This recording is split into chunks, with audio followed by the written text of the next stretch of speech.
This program is brought to you by UCKG.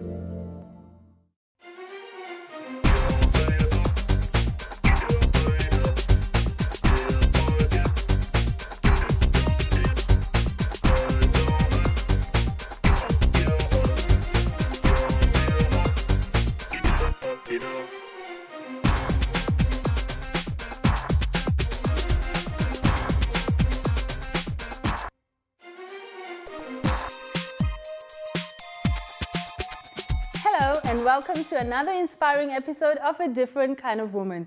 A Different Kind of Woman is constantly seeking to look at the world from another perspective. Now, according to Fatherhood Institute, 82% of full-time working dads would like to do more childcare. So what's stopping them? Is it the length of paternity leave, the gender pay gap, or our society's attitudes? Well, on today's show, It Takes Two, we're going to be discussing how you can get your partner involved in parenting. So joining me today are my fabulous co-host, Samantha. Hi, Muti. It's been a while. It has been a while, and this is my first show with Lillian. Thank Welcome. It's you. wonderful. I've been watching you. Oh. amazing topics. Indeed, Enjoying indeed. it. We're definitely happy to be glad. here. We're definitely glad to have you here today because I'm just hoping that you're missing me. no, we are. Oh, that's good. Of course That's we good are. to hear. That's good to hear. And on today's show in particular, you are the one with the experience because none of us are parents. So you bring the voice of wisdom to the show today. Okay, right. I will do my best. We're looking forward to what you guys have, what you have I to will share do my in particular. So now, when you were growing up, because now we're discussing gender roles in terms of parenting. When you were growing up, which of your parents did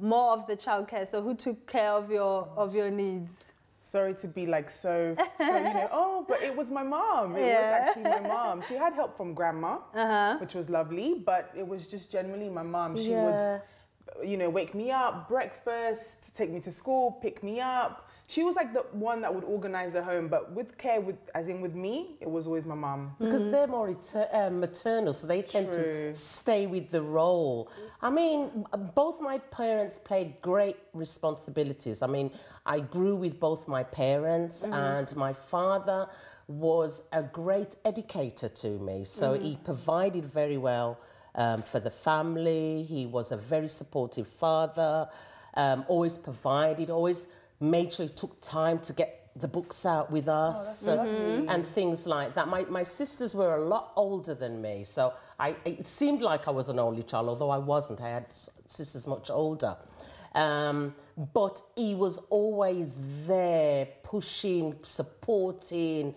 And although my mother, like you said, mother was there, mother was the one washing, cleaning, doing all the housework and things like that. But then Dad had his own role. He would be doing the gardening. He would be taking out the bins, and he would sometimes do the cooking. So it was really a shared responsibility.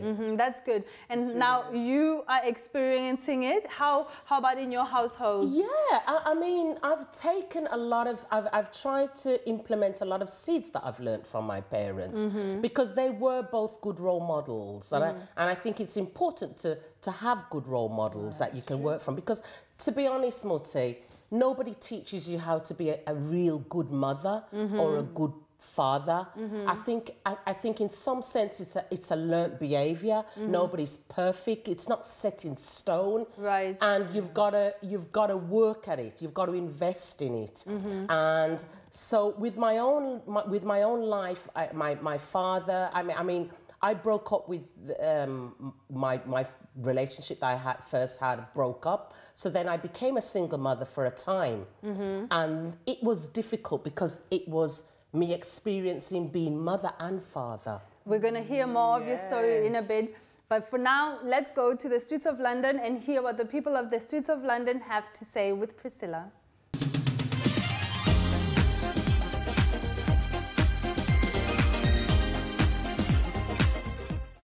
How do you get dads to be more involved? The good news is that the amount of time men spend doing housework has doubled the last 3 decades. The bad news is that women are still doing 70% of the housework. Fathers play an important role in a child's development from birth to adulthood.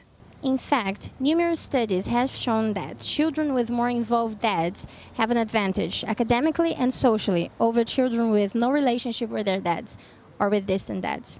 Researchers at Oxford University reached the same conclusion on the link between paternal involvement and academic success on their studies of 17,000 British school children.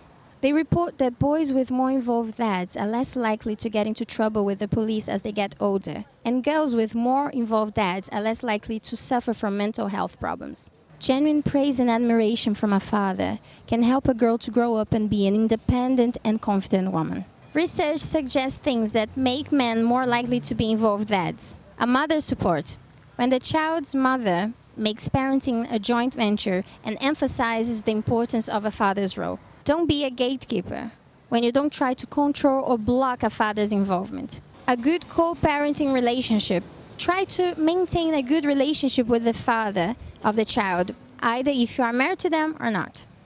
Long work hours are reported to be the most important reason for low paternal involvement. Dads who work long hours tend to be less accepting of and empathetic towards their teenagers. Let's find out what the public thinks.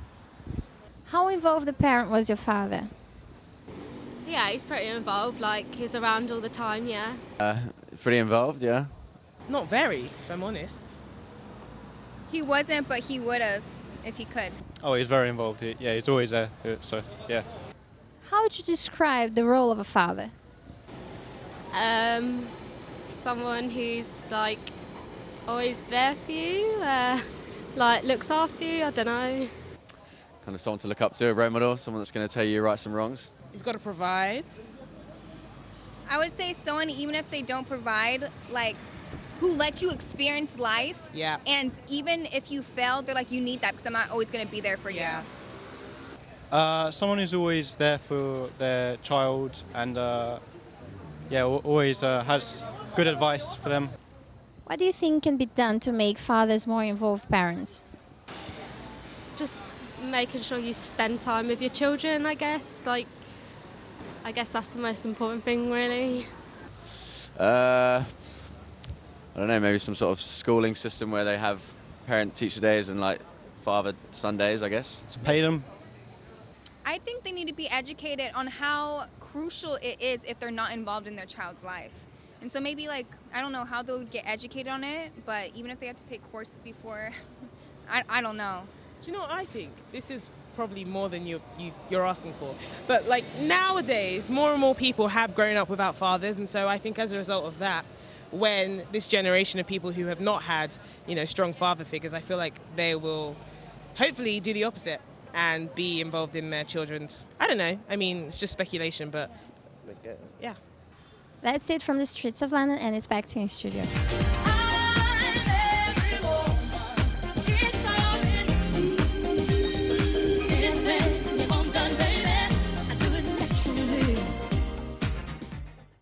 Thank you very much, Priscilla. Now, Sam, you were telling us about you being a single mother. Yeah, when the role changes and you have to play both parts, my relationship broke down, and I became a single mother, and it wasn't easy. It's not easy being a single mother, having to play both roles, and preparing the children.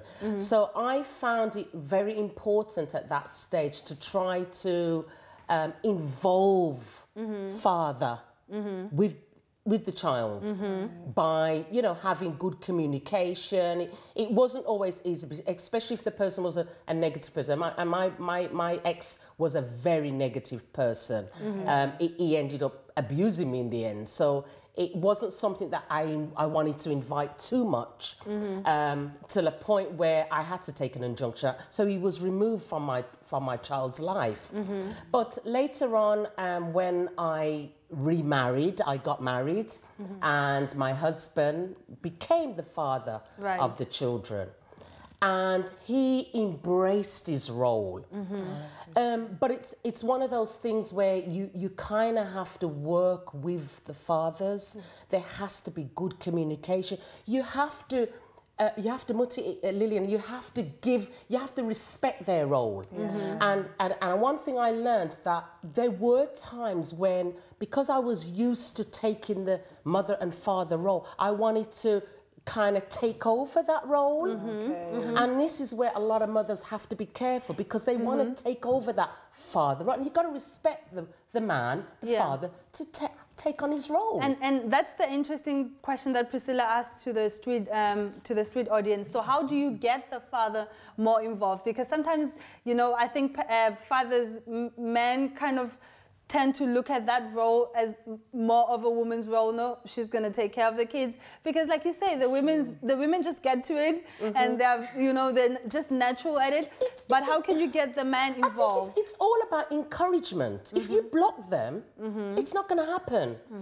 If you encourage them and let them spend time with the child and kind of step away, I was actually going to say, and like what you were going to say, it's educating them in a sense. Not that we want to, you know, treat them like children.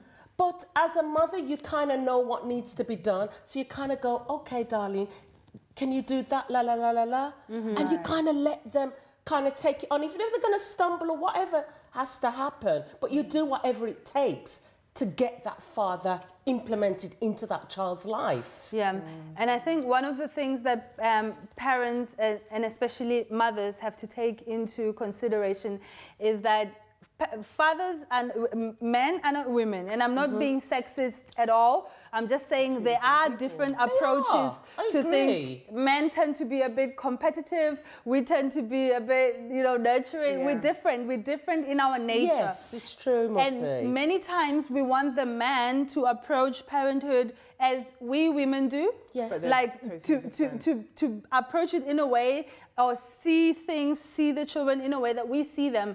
And maybe if we encourage them to be who they are and and we bring out the best in them, they can bring a different balance to the child. Absolutely. Because doesn't the child need both? Sorry, Lily, I want to Sorry, let's. Okay, no, but all I was going to say is I came from a single mother. I mean, living with my mum, but she always did make it easy for my dad to access me, which I'm really grateful for. But I am honest to say. So when you say she made it easy, and we don't have time, we're running out of time. But when you say she made it easy, what do you mean? What did she do? So, for example, she would take me to where my father's city was, because we didn't live in the same place. So she would catch the train, take me there. We would meet in a restaurant or in the park, and there she would be like, okay, let's go out. Even though it was three of us, she would step back and just let my dad talk to me. So I'm assuming that parents were apart. They were apart. But she gave him his time. Yeah. So, we're going to take a short break. We have a lot to say today. Wow. But we're going to take a short break. Stay tuned and take a look at what's coming up next. We're going to look at our teamwork skills. Now, how about the opposite? How good are you at accepting a compliment? I wanted to go, I'm fat. No, I'm not. It's the truth. I'm not. I'll probably say I'm 3'4". No, I'll say.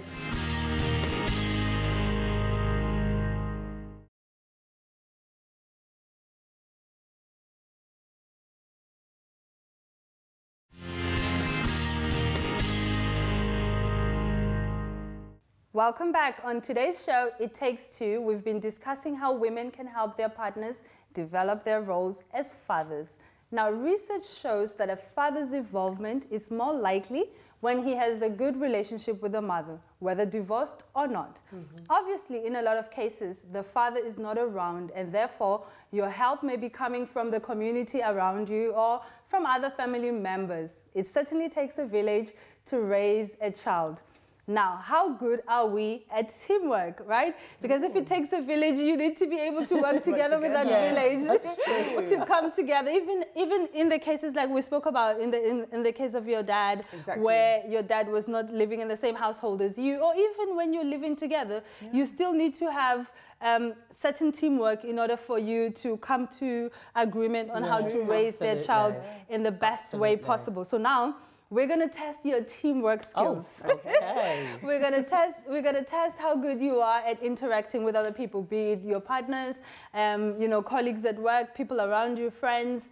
We're gonna test I'm gonna give you certain qualities, and you're going to get to rate yourself Ooh. from 1 to 5. So Wow. 1 being unsure, being the lowest you can be, and 5 rating yourself the highest, so the most effective you can be. Are you ready to take the test? We're right. Are we ready, Lil? We're ready. So we have I have a few qualities or a few traits here that I would like you to assess yourself and see how well you are in this. How good are you in asking for help? Do you ask for help easily, or does it take a while for you to ask for help? I do. If I need help, I will ask. Sometimes people say I ask too much, but I will ask for help. If I need it, 1 to 5, where would you rate yourself? I'll say 5. You're definitely up there. I think I will struggle with that. I think I tend to kind of have this, I can do it myself. I'm sure I can do it. And then so I'm bang in the middle. I think I need to work on that. You're on 3. I think I'm similar to you. I'm so used to always looking out at how I can help others that this is it. I always want to spare others even my problems. So even me dealing with my own issues is like, no, I don't want to bother them. It's true. I'm looking to help them. I'm looking to spare them. I was going to say I'm the opposite because before I didn't ask for help and I saw that I would have to do double the work. Yeah. Does that make sense? Yeah. So now obviously depending on the situation, I will go and I already know, oh, okay, so this is what I actually need to do. Okay, done. Yeah. I just hate bothering people. But I I see what you mean. I'm imposing on them. I tend to be more resourceful. So if I, for example, if I don't know something, I'll Google it. I'll try and find the answer myself. And then asking for help is like the very last thing. When I've done everything that I can do by myself, and I see that I cannot do it on my own, then I do go and ask for help. I hear you, Mote. Now, number 2, how good are you at giving a compliment? Oh, I'm number 5 with that. I just love giving compliments. I love it. I love it. How about you? I'll say 5, straight to the point. I give compliments. All the time. This is something that I've had to develop as well. I come from an African culture, and I don't know, please, no offense to any African, but at least, let's say, from the people around me, in my household and the people around me, the culture was always tough love, you know? Yeah, I've heard that from many people. It was like, tough love, let's go. And to be honest, I think my mom was a bit different though. I think my mom used to compliment me a lot. But yeah, the norm was not to give a compliment. So I'm always a bit shy when giving a compliment. I think, am I going to make them too proud? Yeah. I think with me, it just kind of bursts out. Oh, you're so nice. Yeah. It bursts out all the time. No, I think if I were to rate myself, I would rate myself 3, just because there is room for improvement in this area for me. Now, how about the opposite? How good are you at accepting a compliment? I wanted to go, no, I'm not. It's the truth. I'm not. I'll probably say I'm 3, 4. No, I'll say 3. So middle, because when people are like, oh, no, I'm just like, thank you. Yeah, no. I keep it cool. Do you know what? I kind of I won't say 5. I'm going to go for 4 because I do. When I get compliments, it encourages me. It makes me. I mean, I can be walking to work and I've got people always saying something nice. Oh, you're so friendly. Oh, you're so. Always giving me a compliment, and that makes me feel good. And I think to myself, I'm doing something right. Yeah. Do you know what I mean? I suppose if I was getting a lot of negatives, and people were saying horrible things. Oh, you're so grumpy. You're so this. You're so that. I would worry. So it kind of keeps me tuned in, because most of the time when I'm getting a compliment, I'm not expecting it. Yeah. It's the really least person who you think is going to compliment you. He's complimenting you. A stranger. For me, I tend to look at compliments as me documenting what I do right. So I look at it as feedback in a sense. So to say, okay, so I've done that right, so I can continue doing it right. So yeah, I am. Sometimes it is awkward based on how it's done. You know, if people publicly give you a compliment and everyone is like, looking at you. I'm always shy when I have attention on me. But yeah, I will receive compliment as feedback. I think the only person I worry about with compliments is probably my husband. Because he just showers me with compliments. And I'm thinking, well, you're just going to say it's nice anyway. If I say, do I look fat, darling? Oh, you look great. You're beautiful. You look... You don't want to deal with what happens when you do the opposite. Now, another trait. How good are you at giving a kid criticism? I think I'm probably 6. And I've had to... Do you know what? She's got up the and scale. do you know what? I've had to tone it down to 3. Because I realise that giving too much, it's not good. I'm sorry. It's just not. And I tend to work to give more compliments now to my children, to 5 now, rather than criticising. Do you know what I mean? Because I found in my younger age, I'm more mature now, but I found when I was a lot younger, I would not have discernment in the out-spitting. Yeah. You know, the compliment. Oh, yeah, that doesn't look nice. No, not timing. Mm-hmm. Not using timing. And I've matured to realise timing is perfect. Yeah, many people confuse sincerity, sometimes rudeness with sincerity. True. So obviously the way that you deliver a criticism says a lot, right? Many people may be kind of like, you know, losing control and feigning it as being critical or being sincere. Exactly. So I'm losing control. You've just irritated me and I don't know how to control my emotions, and I come out and I criticize you and I attack you and I say a lot of bad things to you, as if I'm thinking in my mind that I'm giving you constructive criticism. But if you want to know whether or not you're good at giving constructive criticism, rate your emotions when you give it. So when do you normally give criticism? Do you give criticism when you're upset? Do you give criticism when you've thought about it and you see that this is for the well-being of this person? I really need to help this person by giving her or him this feedback. So if that's your motivation, then you're probably good at giving criticism. But if you're someone who just does it at the heat of the moment, then you should be a 1. I love that, Rote. I love that. Too. And I was going to say, okay, I'm still young, but I'm still a baby, but because I use this as my personal experience, because before I used to receive a lot of negative criticism. Today, I'm very careful when I go to speak to someone, or whether even if it's good, I'm aware, like I think about it. Should I tell this person right now? Because it might not be the moment. You're aware of the consequences. Yes, because I understand that giving the wrong criticism at the wrong time could break a person in pieces. That's right, absolutely.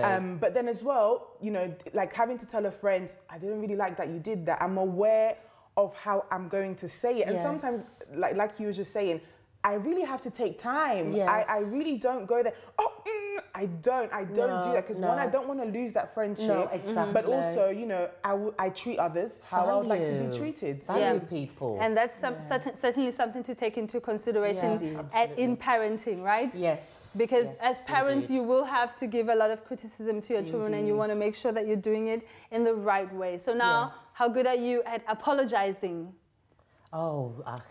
I can go with 5 with that. I can apologise very easily. Yes, I was going to say, I do apologise quickly. As a newlywed, my husband's witness. When I have done wrong, I'm not... I might be quiet for a little bit and I'm like, Lily, just say sorry. And then I go, like, you know, I like to make jokes to, you know, lighten the mood. And sometimes as well, you may not even have a good... 100% assurance of what you did. But because it's come to you, I think that it deserves an apology. Right. Do you know what I mean? Because you just, somehow, something's happened. And you've caused something. Indeed. So it deserves that apology. Because many people think that apologies is about assigning blame and who's wrong. If I apologize, it means I'm the wrong one. So if I apologize, I'm letting him get away with doing something wrong. But it's actually about bringing peace and cohesiveness and trying to make the situation work, true. right? It's true. Now, have you considered, we don't have time, but quickly, have you considered as parents, is it something that, you know, a parent would do often, apologize to their child for something that they've done wrong? Because normally parents tend to expect children to apologize, right? To be honest with you, I think it's very rare. If I think of my younger days, I found it very rare when apologising to my children.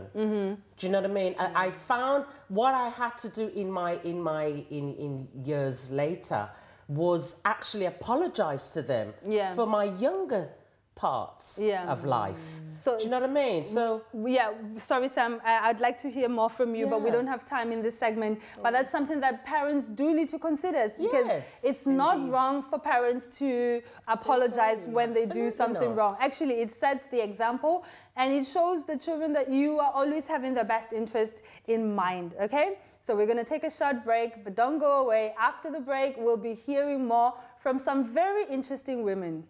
Next, we'll be hearing from parenting expert Elaine Halligan, and later we'll find out about coping as a single mother from Diane Price in the studio. And so when it got to the age of 7 and he was excluded from his 3rd school, we just didn't know what to do as parents. I felt guilty, I felt ashamed, I felt such a complete failure. What are you doing? Where are you going? And he'll be like, can you just stop? I'm out with my nephew. Let me have fun. And I'm like, I'm just checking, And sometimes he would just switch his phone down.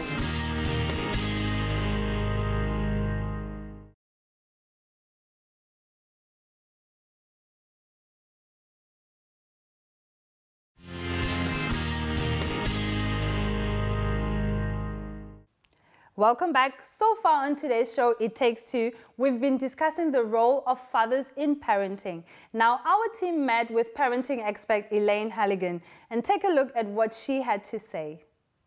Hello, I'm here with London Director of Parent Practice, Elaine Halligan. How are you? Hello there. Tell us, what's your story and why are you here? So I am director of a business called The Parent Practice. We're an organisation that enables families to get the best out of their kids and get the best out of family life. I came into this work about 13 years ago, and I came actually in crisis. I have 2 children, Sam, who's now 21, and Izzy, who's now 18. And when Sam was 7, we were finding parenting incredibly challenging. He was a very intense, very sensitive, and very impulsive child, and actually he wasn't coping at all in school life.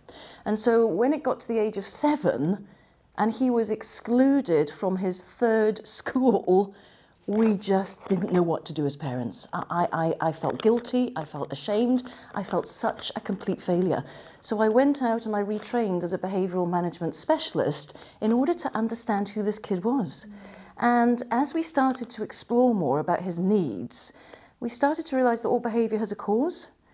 And the cause of Sam's issues at school were that he had some learning difficulties. But by this time, he'd been labelled everything. And he became known as the alphabet kid because he was given every 3-letter abbreviation and diagnosis imaginable. So we were told, Mrs. Halligan, he has ADD, attention deficit disorder.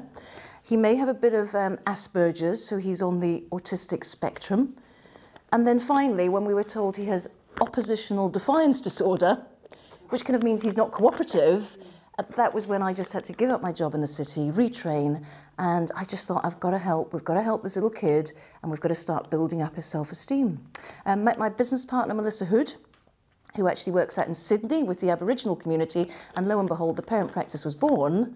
And we started just building up Sam's self-esteem and getting him to the point where he felt more successful, more able, where adults around him understood his learning needs, and we managed to get him back into a school environment. And 10 years on, if I tell you that he finished school as head boy, this is a child who was written off in society, and we managed to get him back on track. And that is the power of positive parenting, and that's what we do at the Parent Practice. That's really so inspirational, so amazing, and I'm sure a lot of parents can relate to this and can get help. So leading on to my next question, do you think, were you playing the leading role in parenting, or do you think mothers are still playing a leading role? Oh, that's a really interesting question, isn't it? Because I think traditionally there has been a kind of family hierarchy where perhaps biologically men have been the kind of hunter-gatherers and main breadwinners, and perhaps the mother has played that nurturing role, which is very much stemmed in hormones, actually, progesterone and estrogen, ensure that you nurture your baby. So I think traditionally there is some biological influence that has made mum the main primary caregiver, but thank goodness that has changed. And dads play equally as an important role in family life now, and play a really important role. So I think, there are many more working parents, mothers. I think there are many more two working families, two working parents. Just this week, we see highlighted in the news shared parental leave. So there's no question about it that I think that traditional dynamic has absolutely shifted, and it's shifted for the better. So for those mothers that are finding it difficult to get their partners involved in helping with children, so what advice could you give? What can they do? What tips do you have for them? Oh gosh, it's so important to get dads involved, isn't it? I think my first top tip is acknowledge them for what they do. We can often get into this habit of criticising. There's a fantastic marriage guidance counselling researcher called John Gottman. He's based in the States, and he talks a lot about a 5-to-1 ratio.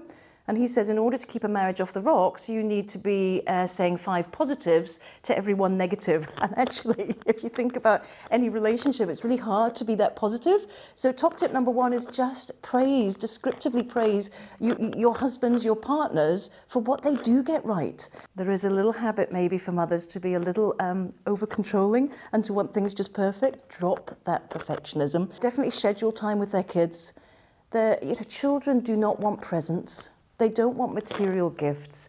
The most important thing for a child is to have the presence of a mother or a father or a key significant adult. So absolutely get them involved. And I think with dads, with busy dads, it's important to schedule things in the diary.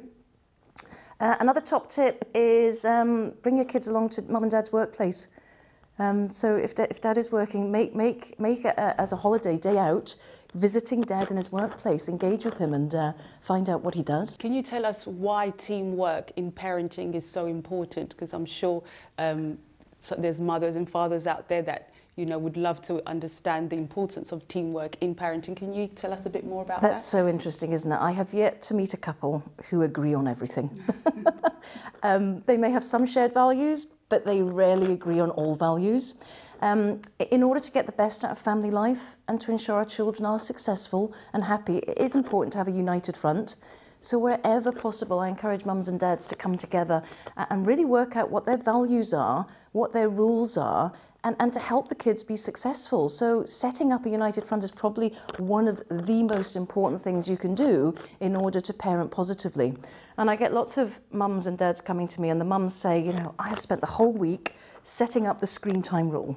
Yeah, it's like I'm teaching the children how to play football. And then dad is coming in at the weekend and he's saying, forget football, we're playing American football.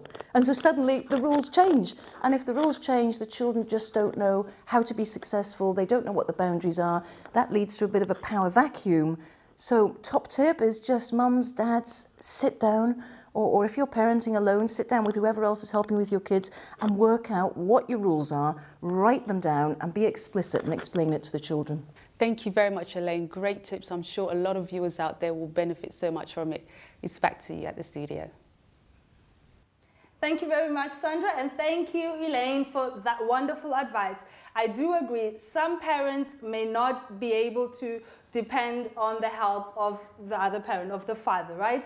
Many mothers are having to do the job as single mothers. Now, joining us to share her experiences as a single mother is Diane Price. Welcome, Diane. Thank you. Glad to have you in the studio. Nice to see you. Now, what Elaine was talking about applies a bit to you, right? As you shared with us before we started recording, you had your child's father leave, your children's father leave, and unfortunately he couldn't be a part of your children, and so you were left to raise them alone. But you did not settle to raising them by yourself. You looked towards your family members, towards your brother in particular, and sought out the help of your brother. Now, how involved was he, and how did he contribute to your children's life?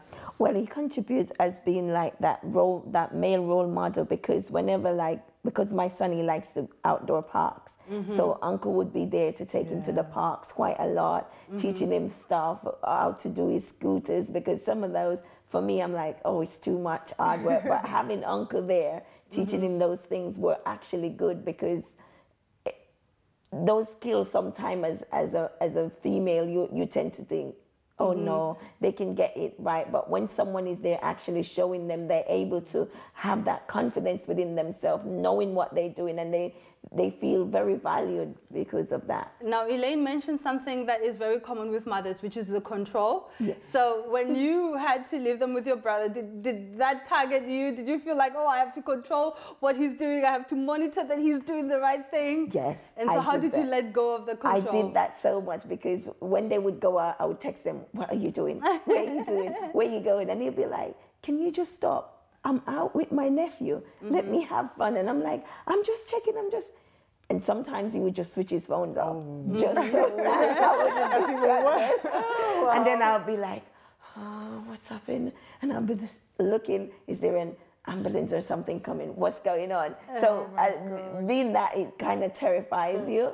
But then after a while, I think, okay, no, I really need to let go of that and allow him to have that time, because those are the special bonding time, and just allowing him to do that. Yeah. So Diane, how was your relationship with your father growing up?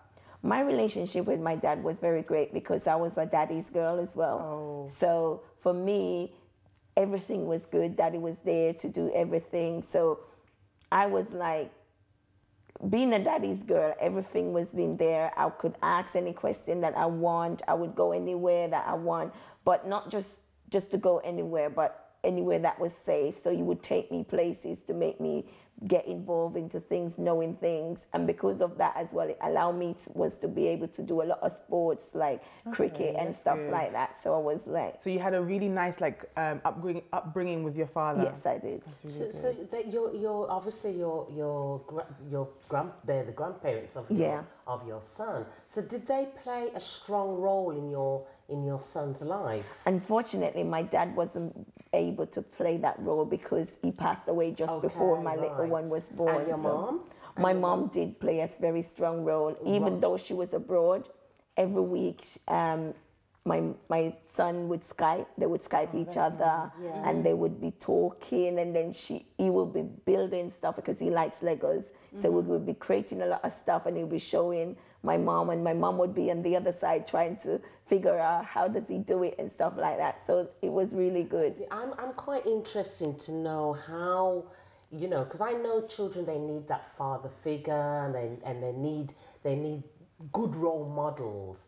How easy was it for you to bring in that support? I mean, because I know for myself, my parents was there for my children, but sometimes you can feel a bit guilty asking people for help. Yes. So how did you embrace other people to support you with your? Well, at the beginning, that was very hard, because I'm a person, I like to do things by myself. I like to make sure that everything I'm doing, I've got control over it. So when I had to ask others for help, it was like I was losing control of my society or what the things that I'm doing. But then when I realized that, hold on, I cannot grow my child by myself. I need others to help. I need influence from grandparents, aunties, uncles to be there, because if that child knows that they've got that background that can support them, they will be able to be a confident person in society, because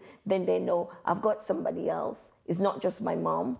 I am actually a family structure. So that was what I wanted my son was to understand in life. Thank you so much, Diane, for being here, joining us and sharing your story. I'm sure you've inspired our viewers, and there you have it. The more exposed your children are to other role models, the broader they are going to be as human beings, because they get the influence of others that you wouldn't be able to provide. Now we're going to take a short break, but don't go away, as we'll be back with more on It Takes Two. Now here's a sneak peek of what's coming up after the break. Next, our team went to get parenting tips at the Baby and Parenting Expo in Beckenham.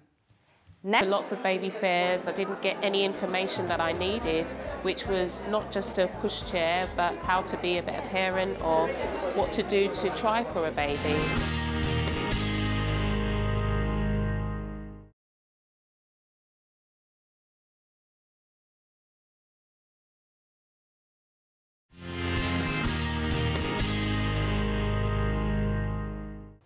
Welcome back. On today's show, It Takes Two, we've been discussing how we can get fathers more involved with parenting. Now, our team went to get parenting tips at the Baby and Parenting Expo in Beckenham. Let's take a look at what they discovered.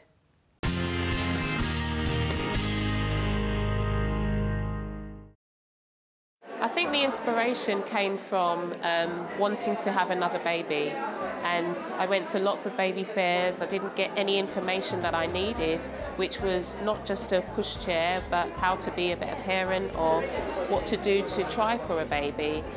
So literally, I just jotted a few ideas down and came up with the Beckenham Baby Family Expo and what I wanted to get from an expo, and that's how today was born. I think they can expect to see a variety of different things that helps family life. So you've got Riverford who do juicing and who do veg boxes for that busy parent that doesn't have the time to actually come home and go and buy shopping. You've got you know, the parent fairy. I'm having a hard time at the moment with my toddler.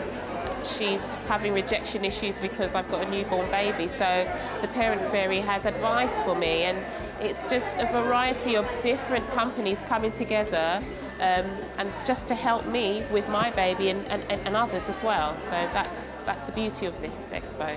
So I've been in the magazine industry for about 12 years now. I've worked as a graphic designer, but I've always wanted to launch something that's my own, and I thought, well, health is something that I really love, and that's why this was born, because of the fact that I feel that you have to be at your healthiest when you're pregnant, and so I just thought it would be good to combine the two, and that's how Fresh Health Mum and Baby was born.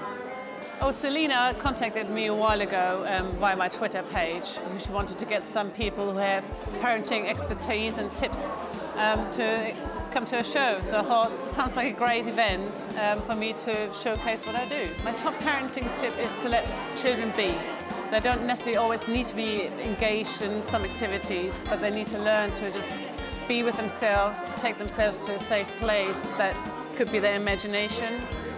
Just let them relax, basically. It's really important to introduce your children to healthy eating from an early age, and the benefit of our food is that it's all organic, so there's no nasty pesticides or anything like that. So that's good for the kids as well. We were actually looking for childcare for our own children, and there was nothing out there that was meeting our targets and what we wanted our children to achieve. And one of those things, it was actually for our children to offer the gift of bilingualism. So this is how we actually came up with the idea of setting up something unique. I teach paediatric first aid, and I came to this event because I believe that it's very important for parents, grandparents, carers to learn baby and child first aid. New motherhood, mums and dads, new motherhood or parenthood is a wonderful time, but it can also be quite isolating or quite nerve-wracking. And so Baby Centre is a really safe environment where they can come with their babies. We expose babies to all different sensory experiences. So we have sense as in smell session, texture sessions, music. We've got 50 different lesson plans, so babies can come for a whole year and experience something different. I think, well, what do they say? It takes a village to raise a baby. Is that what they say? And I think, absolutely, if you've got a village or a tribe, I think people are using these days as well, around you, that really helps. It's great to have grandparents involved, and I don't know where I would be without my mum and father, my in-laws. So teamwork is really, really important. And there's a saying that says it takes a whole village to raise a child, and I really, really, truly believe that without my family around me, I don't know where I would be. So teamwork is very important. If you're lucky to be in a good marriage, for example, then it's great because you've got a partner there, but families are so very different these days. So I think you can be a team with your parents, you can be a team with a very good friend who's a neighbour, if they help you parenting, So I think it's very important to be together, to show the child or the children that having good bonds, being calm, being kind to each other, is a good model to them, for they feel safe in that environment. I believe parents should work together and bringing up their children, not fighting against each other, and having some stability, basically. So my husband's at home looking after our daughter right now. Share everything. That's my top parenting tip. We're a team. So we both cook, we both clean, we both drive, we both entertain, we both do everything.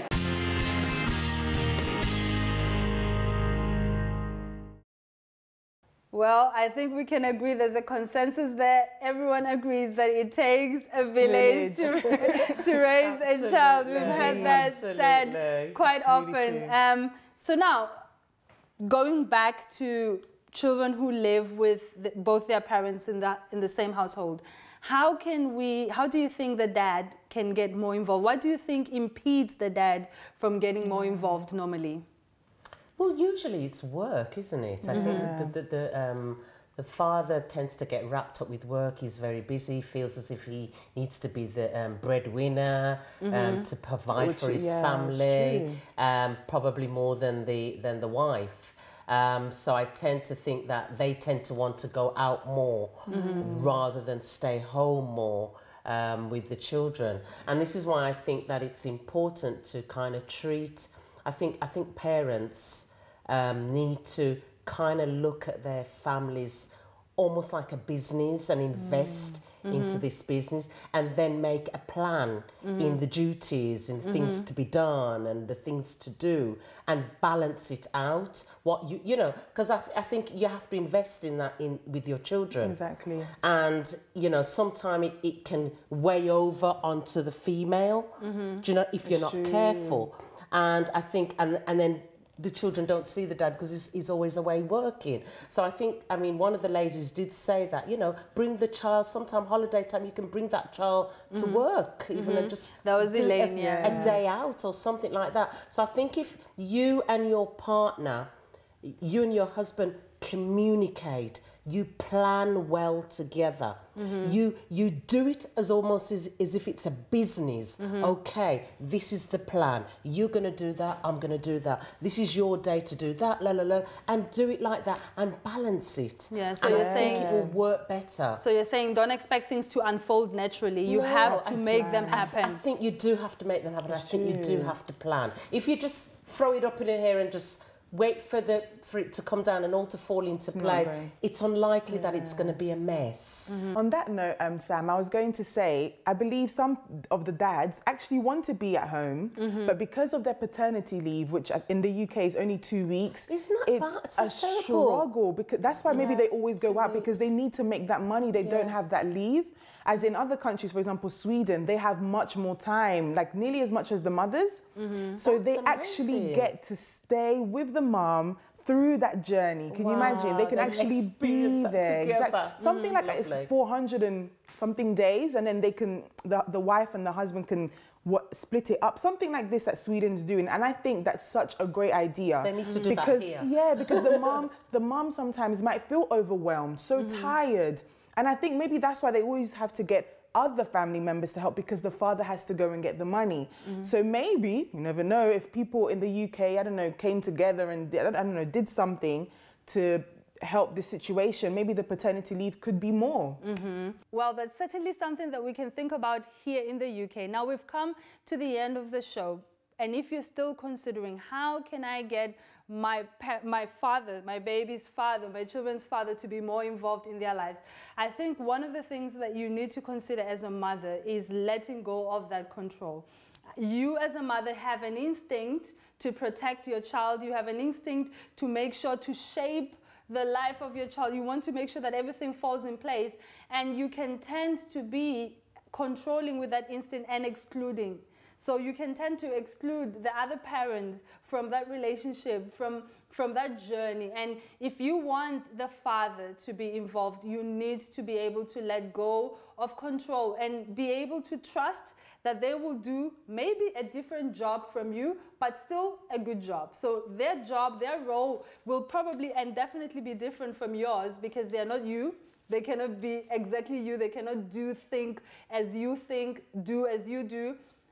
But they are there to contribute something that you also maybe would not be able to contribute. So work as partners, come together as partners, and make sure that you agree in everything. If you certainly want to win someone's trust, it's by being vulnerable. When you step out of your comfort zone to ask for help from him, when you step out of your comfort zone to share ideas instead of implementing ideas on your own without sharing them with him, then you are naturally involving him. So naturally he feels like, oh, okay, so my opinion matters, what I have to say matters, and he doesn't feel excluded, because once he feels excluded, he's not going to make the effort, right? Why chase something that you can't catch? Men generally are hunters, and you know, any hunter will not hunt a prey that they don't expect to catch. So if it looks difficult, if it looks impossible, they're probably not going to try. So don't make parenting seem too impossible for them to want to try. Involve them in the decisions that you make, involve them in the journey. And that's it from us. Now we want to hear from you. What have you been doing that's been working for you? Do you have any ideas to share with our viewers? Well, share them on Twitter, Facebook, or Instagram, or you can email us at comments@dkw.me. And join us next week for another exciting episode of A Different Kind of Woman. And until then, it's goodbye.